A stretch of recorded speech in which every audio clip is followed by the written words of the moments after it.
Hello and welcome to this workshop.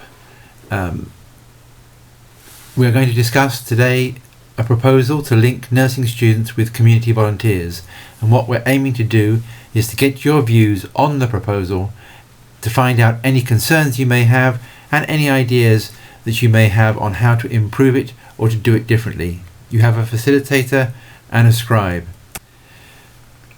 It's clearly important that our students understand what it is like to live with a long-term condition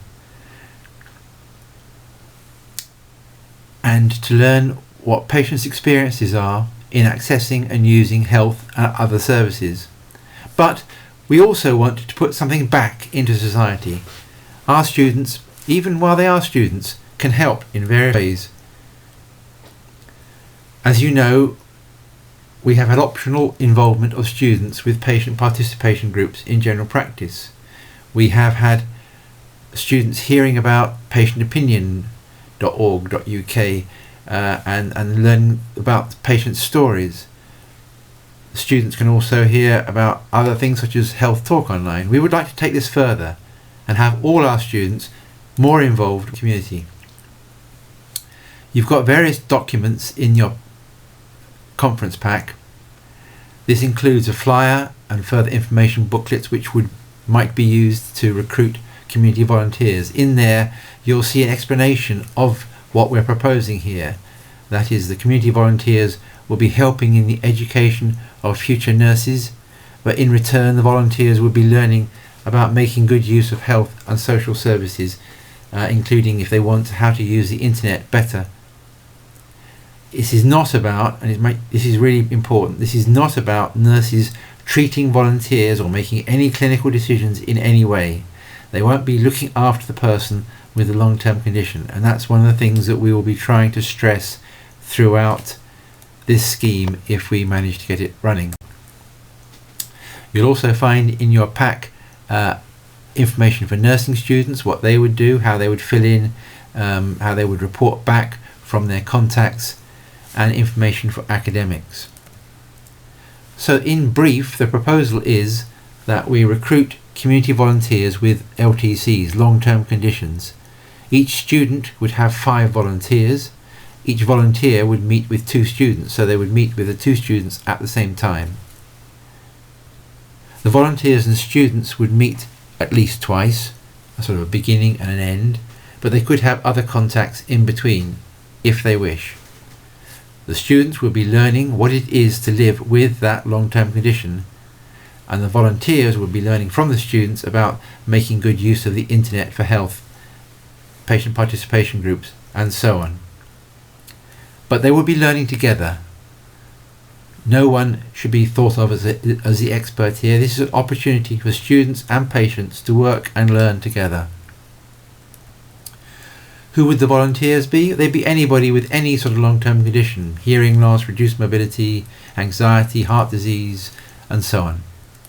They might be the parent or the carer of a child or an older person with a long-term condition. If the person with a long-term condition is a child, the students may talk directly to the child or to the parent, depending on the child's age. Where and when would they meet? Well, each volunteer would meet 2 students at least twice. They could meet in the volunteer's house, perhaps in a cafe, or at the university, or perhaps at some other agency site. I know that there are some concerns about this particular aspect of it, particularly meeting in the volunteer's house, so this might be one thing that you want to talk about. In between, they could meet or have contact by phone, by email or letter, as often or as little as the volunteers wanted. There would be some ongoing research that we could do from this. This will be a great opportunity to get information each year about a fairly large group of people in the Southwest.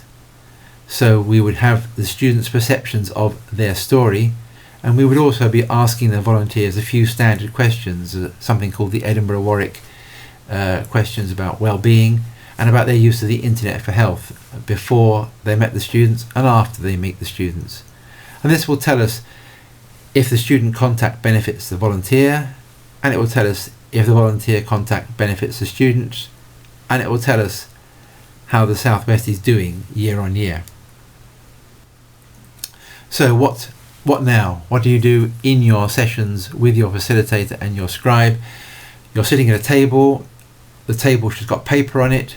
First of all, introduce yourselves to others on the table. You can write on the table any comments about the discussion, so that even if you don't get a chance to have your say with others, you can at least write it on the table as well. A facilitator will stop everyone now and then and get a point from each table before continuing to the next aspect. So the facilitator will sort of bring you together as a room, but then you carry on again as tables. And halfway through, your facilitator will ask you to switch seats so that you can see what others have been writing and to talk to someone different. The focus then is to start with probably, what do you understand as being the aims of the project? Do you think the aims are worthwhile?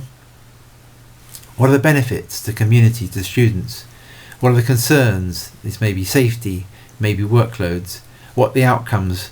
And do you see alternatives? Can you see a different way, a better way of doing this? How can we improve it? How can we meet the concerns that you have? If you have concerns, come up with some alternatives. Tell us what we should do.